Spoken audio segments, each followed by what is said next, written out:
Shalom, Barakathu Yahweh, Barakathu Yahweh Shai.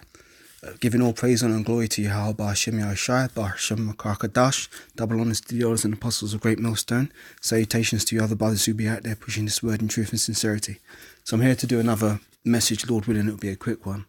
But basically what happened is I was out on Saturday and I was thirsty, so I went to get some water from Marks and Spencer's. And while I was picking up the water, I ended up seeing this, which is pretty damn crazy. What you have here is an LGBT themed sandwich, which, if you don't know, LGBT is the acronym for lesbian, gay, bisexual and transgender. Now they've got this LGBT themed sandwich here, which is all kinds of wrong on all kinds of levels. So let me get into it. First and foremost, I'll start off with Leviticus chapter 20 verse 13. This is the judgment for someone who wants to commit the act of homosexuality. It says, Leviticus number 20:13. If a man lie with mankind as he lieth with a woman, both of them have committed an abomination. They shall surely be put to death. Their blood shall be upon them. So here you have this sandwich which is clearly supporting the LGBT movement. When the scriptures say something totally different, we're not supposed to be supporting that. In fact, homosexuals are supposed to be put to death. That's pursuant to the law. Obviously, we can't keep the law yet because we're not in the kingdom. But if this was a righteous country, this abominable sandwich wouldn't even be sold. Oh man! So if you don't realise that we're living in the last days, and with this kind of stuff going on, then you're never going to wake up. So also you can see it's got the colours of the rainbow on it, which is another abomination because it's defiling the symbol of the rainbow. And for those of you who may not know this, the rainbow is actually the symbol of the covenant that was given from Yahweh to Noah after the flood. And it was his sign that he would never flood the earth again. I'll just get it for you here. This is in Genesis chapter 9 verses 10 through 17. So I'll just read it. And it says, and behold, I will establish my... This is Yahweh speaking to Noah. And behold, I will establish my covenant with you and with your seed after you, and with every living creature that is with you, of fowl and of cattle, and of every beast of the earth with you, from all that go out of the ark to every beast of the earth. And I will establish my covenant with you. Neither shall all flesh be cut off any more by the waters of a flood, neither shall there be any more flood to destroy the earth. Now what you've got to remember is that Noah, his 3 sons, Shem, Ham and Japheth, and their 4 wives were the only 8 people to survive the flood which totally destroyed the whole earth. Now, you got to imagine these things. If you was on an ark, I think was it for 40 days the flood was? I can't remember, but you know, if you're on the ark and everybody else is dying around you, that must have been a very terrifying thing to experience. That magnitude of destruction. I mean, we can't even fathom it in this modern age. I mean, to see the whole world die. Well, that's what happened. And obviously when Noah and his sons and his wife, then they came off the ark, they were probably shook. So anytime they saw even the slightest sign of rain in the sky, they must have been terrified. Now Yahweh gave him this symbol just to show that he's never going to do it again, because the Lord is a man of his word. So I'll continue in verse 11. It says, and I will establish my covenant with you. Neither shall all flesh be cut off any more by the waters of a flood, neither shall there any more be a flood to destroy the earth. And Yahweh said, this is the token of the covenant which I make between me and with you, and every living creature that is with you for perpetual generations. That means everlasting. And it goes on to say, I do set my bow in the cloud, and it shall be for a token of a covenant between me and the earth. And it shall come to pass, when I bring a cloud over the earth, that the bow shall be seen in the cloud. And I will remember my covenant which is between me and you, and every living creature of all flesh, and the waters shall no more become a flood to destroy all flesh. And the bow shall be in the cloud, and I will look upon it, that I may remember the everlasting covenant between Yahweh and every living creature of all flesh that is upon the earth. And Yahweh said unto Noah, this is the token of the covenant which I have established between me and all flesh which is upon the earth. So that's a powerful thing, man. Every time you see a rainbow, you're supposed to think upon the Lord, and it should touch you when you see that, because the Lord is not a man that he can lie. every word that he says, it will come to pass. So when you see those rainbows, that's just, you know, it should be edifying to you to see a rainbow in the sky. Now, what we've got in this wicked society is they've taken that beautiful symbol and they've aligned it with something which is totally abominable and abhorrent to the Most High, which is LGBT. So moving on to the next scripture I wanted to get,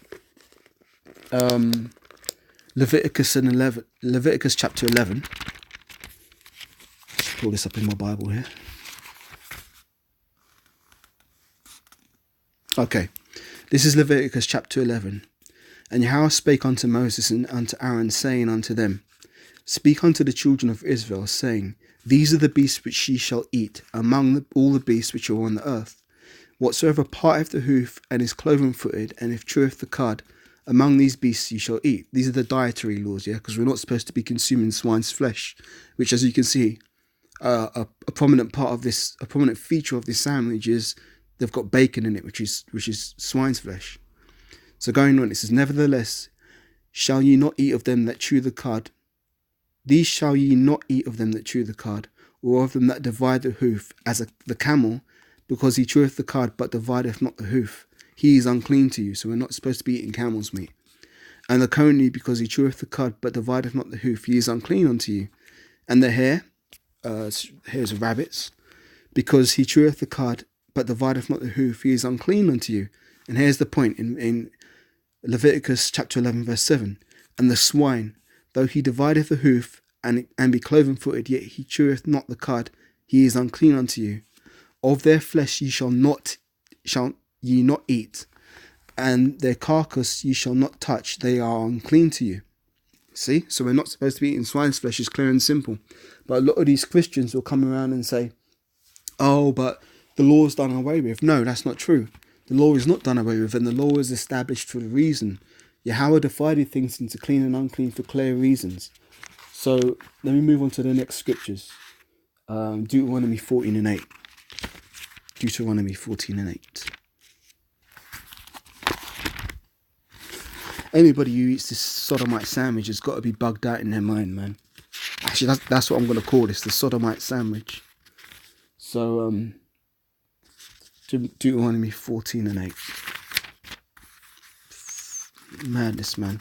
Just looking at it should make you feel sick to your stomach, man.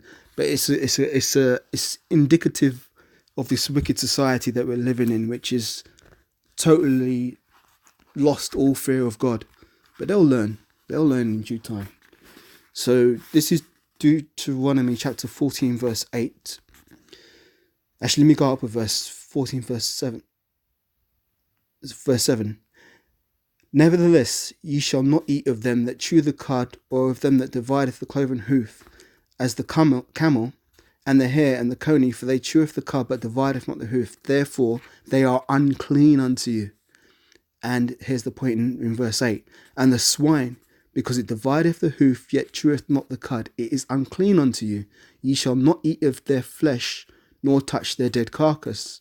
You see? So again, that's another precept to back up the point that eating swine's flesh is forbidden. There's a couple of other precepts I can get. Let me get Isaiah 65 and 4. Isaiah 65 and 4.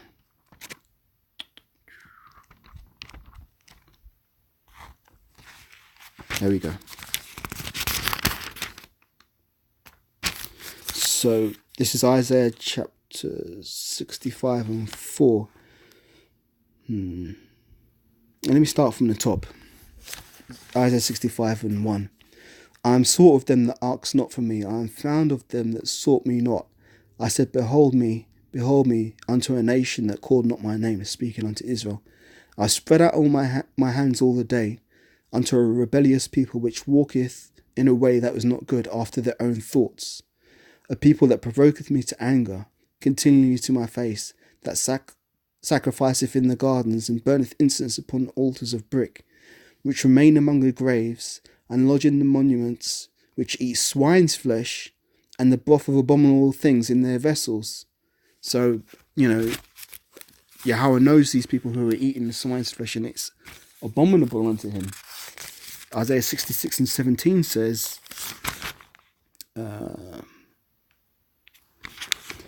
They that sanctify themselves and purify themselves in the gardens behind one tree in the midst, eating swine's flesh and the abomination and the mouse, they shall be consumed together, saith Yahweh. So again, we're not supposed to be eating swine's flesh. It's cut and dry. There's no way you can try and come around this and say, oh, but it's acceptable because the law's done away with. No, the law's not done away with. Even more I want to bring out this. This is even a better precept to bring out. First Maccabees 47. Sorry, First Maccabees 1:41. Just pull that up here. See, I could be pulling these scriptures up on my phone, but I actually want to keep this image of the sodomite sandwich on the screen just so it can be burnt into your minds. Because this shit shouldn't exist, man. It's abominable. So, just bear with me, I'm just finding the precept here.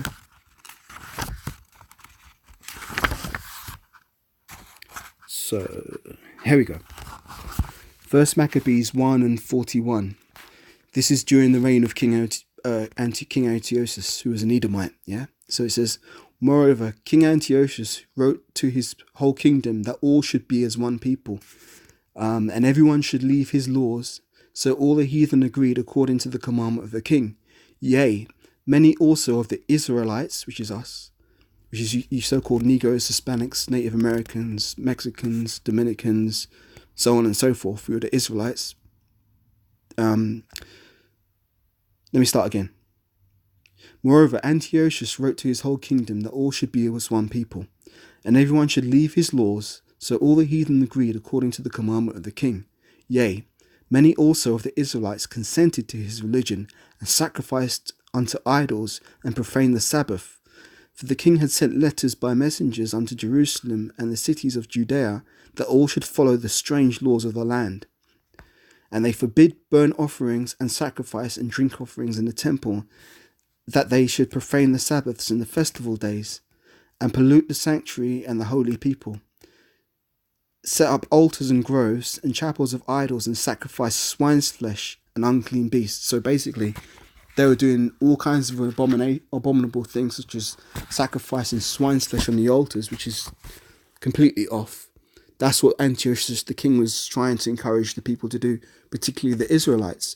So what we're living in right now is kind of a replay of that situation. We're in the Second Roman Empire, and the fact that they're pushing the eating of pork and promoting LGBT in these sandwiches, and you've got these simpleton masses of people just walking in thinking, oh yeah, LGBT, I'm down with it, I'll get the sandwich, tastes good, innit?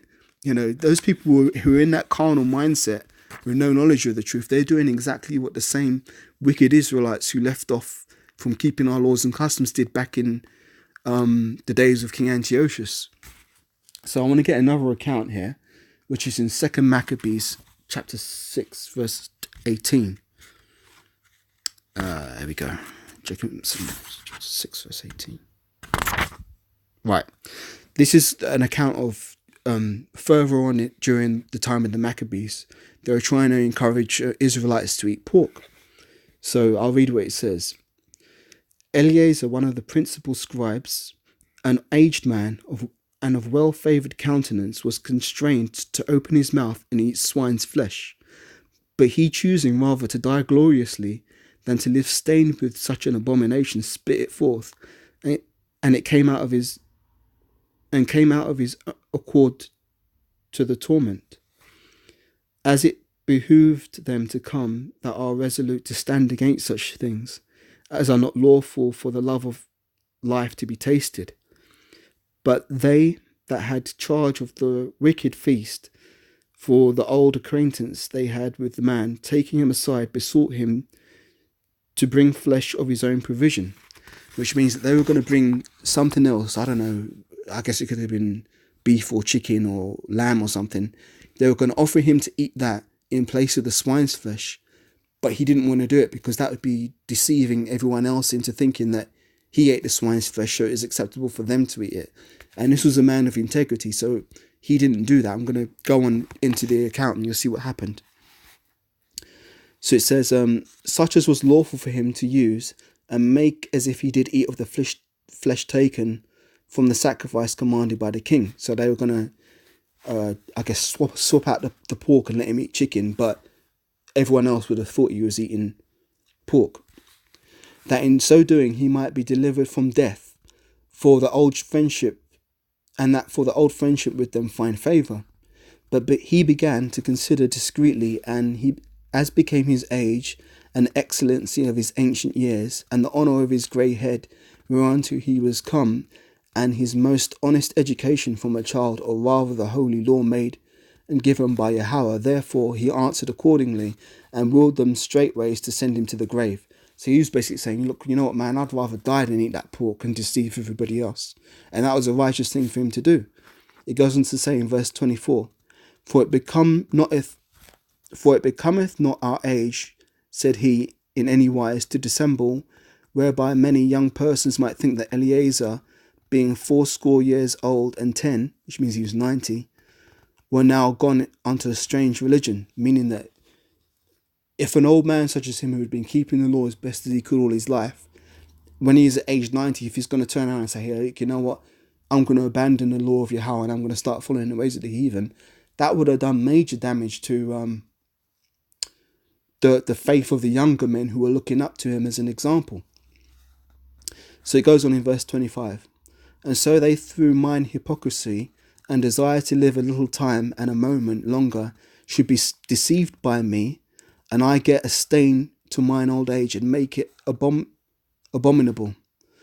For though for the present time I should be delivered from the punishment of men, yet I should not escape the hand of the Almighty, neither alive or dead. So this is a wise man. He knew that, you know, men can only do so much to you, but when you go against Yahweh, boy, there ain't no limit to what the Most High can do to fuck you up. So the fear of the Lord is the principal thing.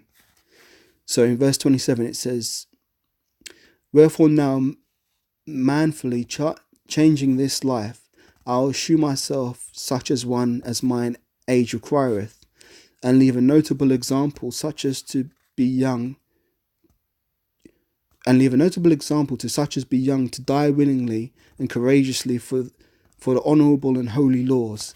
And when he had said these words, immediately he went to the torment, and they led him, changing the good will they bare him a little before into hatred, because the foresaid speeches proceeded, as they thought, from a desperate mind.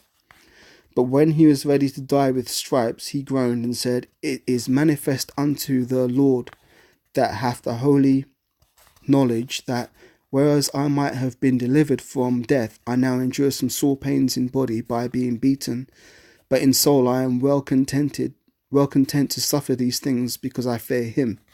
And thus the man died, leaving his death an example of notable courage, and a memorial of virtue, not only unto young men, but unto all his nation. So that was a righteous death. And, you know, you've got these Christians who have no knowledge of that scripture, because most Christians don't even read the Apocrypha, which is the legitimate part of the Bible, which was taken out. If you go back to the 1611 King James, it was in there. So these Christians, they'll say, oh, but we can eat anything because the law's done away with. But the law isn't done away with. And they might try and use verses such as Acts chapter 10, the dream that Peter had when the Lord said, call no thing I have made clean unclean. I'm roughly paraphrasing. But that wasn't actually about eating unclean animals. That was about dealing with Israelite foreigners. And that's a deep breakdown. I'm not going to go into that this lesson. But basically, you know, these Christians they've got bugged out breakdowns, and they don't have a clue what's going on. So moving on, I'm going to get Luke chapter 16. Let me get Luke chapter 16.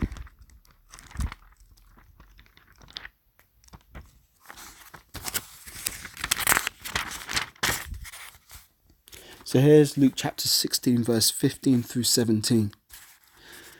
And it says, alright, so this is Yahushua speaking unto the Pharisees. So I'll read up a bit. And it says, And the Pharisees also covetous heard all these things, and they derided him. So Yahushua said unto them, and he said unto them, Ye are which justify yourselves before men, but Yahweh knoweth your hearts, for that which is highly esteemed among men is an abominable in the sight of Yahweh. And that's the point. So in this kingdom, eating pork is highly esteemed. It's like seen as a natural thing to do, but it's actually an abominable thing to do in the sight of Yahweh. So moving on, I want to get Matthew chapter 5. See, all these scriptures and all these precepts are coming out of one simple little thing, this little sandwich here. So it's good to keep your eyes open, because you get inspiration for lessons all over the place. I mean, especially in this time when everything's so wicked and demonic, there's countless things to talk about, I guess. So this is Matthew chapter 5 verses 17 and 18. Now, this is what I want to say, addressing the Christians who say that the law's done away with. This is Yahushua speaking. I'm going to read up from 16. It says, Let your light so shine before men that they may see your good works and glorify your Father which is in heaven. So if you're a so-called Christian and you're sitting around eating a pork sandwich or bacon sandwich or whatever the hell else, how is that shining a light to glorify the Heavenly Father? It's not. It's you serving your own flesh. So I'll read that again. It says, Let your light so shine before men that they may see your good works and glorify your Father which is in heaven, which is exactly what, going back to the precept I gave before about Eleazar in the book of Maccabees, he did that. You know, he gave up his life to give glory to the Heavenly Father. So reading on, verse 17, this is Yahushua. He says, Think not that I came to destroy the law or the prophets. I am come not to destroy but to fulfill. For verily I say unto you, till heaven and earth pass, not one jot or one tittle shall in no wise pass from the law till all be fulfilled. So that's a cold cut to you Christians who want to sit around eating pork, saying that it's justified because the law's done away with. Yahushua himself said, I'm going to read that again.